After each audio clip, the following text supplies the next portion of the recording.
Irmãos, vamos abrir nossas Bíblias no livro de Filipenses.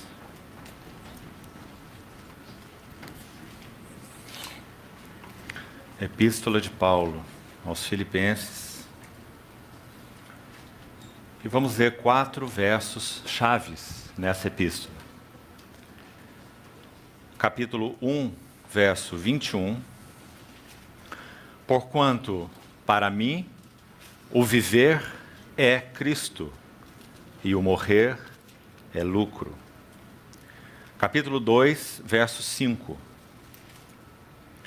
Tende vós o mesmo sentimento que houve também em Cristo Jesus.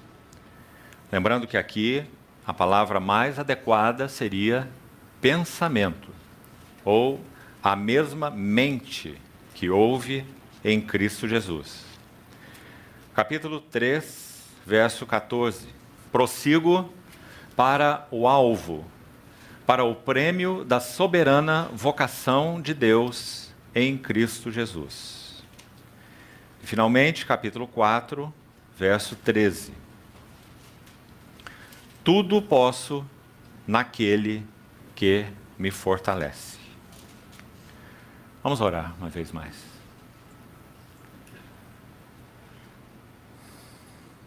Querido Pai Celestial, depositamos nossas vidas, Tua palavra lida e este tempo de comunhão em torno dela nas Tuas mãos. Encarecidamente te pedimos que Tu nos supras com tudo que carecemos, para que algo mais das belezas, glórias e perfeições do Teu Filho sejam por nós vistas. Por Tua graça, abre Tua palavra aos nossos corações. Concede-nos, pelo Teu Espírito, que nosso entendimento seja iluminado, para que possamos saber qual a esperança de nosso chamamento. Toma, Senhor, cada um de nós e todo esse tempo de comunhão debaixo de Teu governo. Encabeça-nos, glorifica Teu nome, ensina-nos, encoraja-nos, exorta-nos. Te pedimos, em Teu precioso nome. Amém. Queridos irmãos, ontem então demos um primeiro passo nesse tema que sugerimos, o caminho da experiência espiritual. E como o próprio título sugere, esse é um imenso assunto.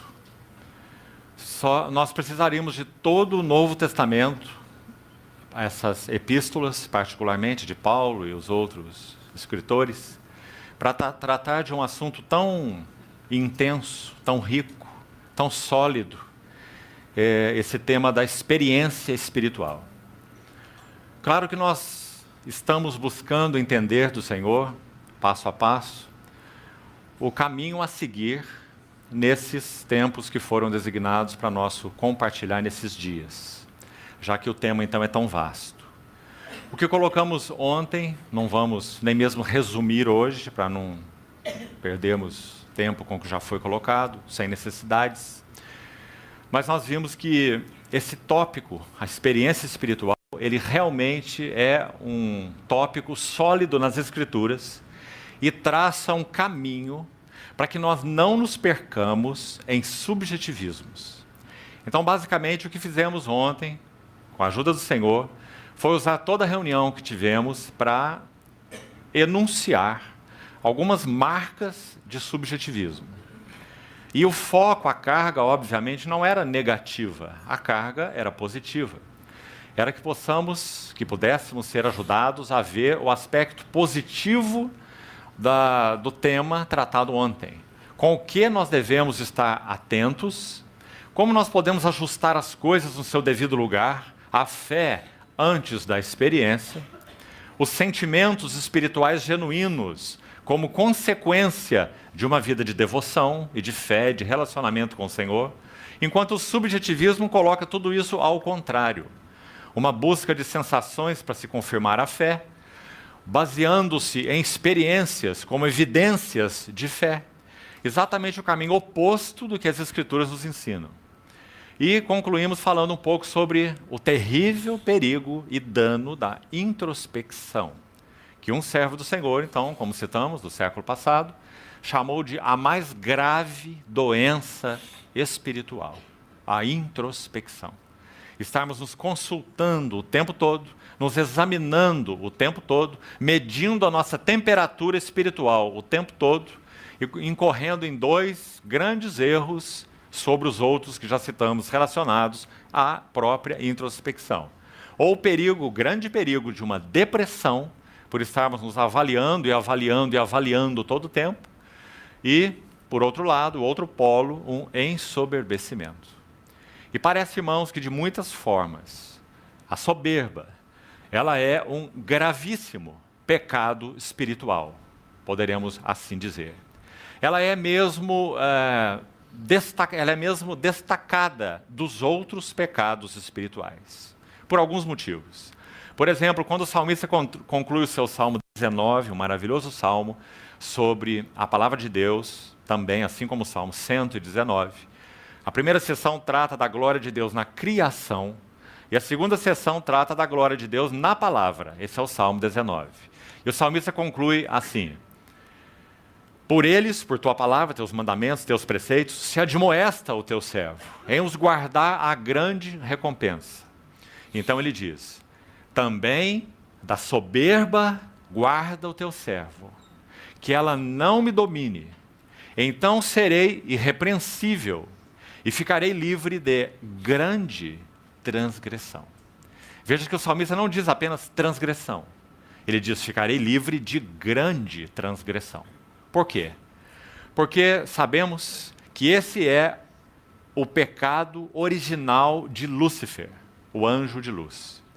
Que ser livre que era, assim foi criado por Deus, não era um ser manipulado por Deus, como nós também não somos, mesmo Deus em sua soberania não nos manipula. Então ele decidiu no seu coração assumir o lugar da glória do Filho de Deus. Isso foi o que ele almejou. Serei como Deus. Nesse alto trono eu me assentarei e serei semelhante ao Altíssimo. Uma loucura, porque é impossível que uma criatura assuma a glória do seu próprio Criador. Então, e a soberba é loucura. Então, por causa dessa concepção errônea, equivocada em seu coração, ele então foi justamente julgado por Deus. Então, esse mesmo veneno e semente foi injetado no casal no Éden. Então, todos nós, por natureza, temos esse elemento terrível dentro de nós, a soberba. E quando nós damos lugar, de alguma maneira, à introspecção, nós abrimos portas para a soberba. Porque buscamos, de alguma maneira, encontrar lugares e parâmetros para, então, de alguma maneira, nos louvarmos, nos glorificarmos, nos aprovarmos e por aí em diante. Então, ontem falamos sobre aqueles perigos ligados ao subjetivismo. Hoje nós vamos dar o segundo passo, entrando nessa epístola aos Filipenses. Já foi dito por alguns servos do Senhor, concordamos com eles, que essa epístola aos Filipenses poderia ser colocada debaixo de um tema: a experiência cristã normal. Se queremos saber sobre a vida cristã normal, precisamos conhecer Romanos, particularmente. Se queremos saber sobre a experiência cristã normal, precisamos conhecer Filipenses e 2 Coríntios. Das 13 epístolas de Paulo, 2 Coríntios e Filipenses são as duas epístolas mais autobiográficas. Claro que nas outras, as outras epístolas de Paulo não são tratados, graças ao Senhor, ele não escreveu nenhum tratado, ele escreveu cartas. E nas cartas nós conhecemos não apenas a visão do homem, Paulo, mas o próprio homem. E o que a graça de Deus realizou naquele vaso. Por isso as epístolas são tão importantes. Então todas elas, por serem epístolas, contêm algo, digamos, da biografia de Paulo. Mas não há entre as 13 epístolas de Paulo, veja que ele escreveu quase metade, que vaso esse que o Senhor preparou e usou dessa maneira, o apóstolo Paulo, das suas 13 epístolas,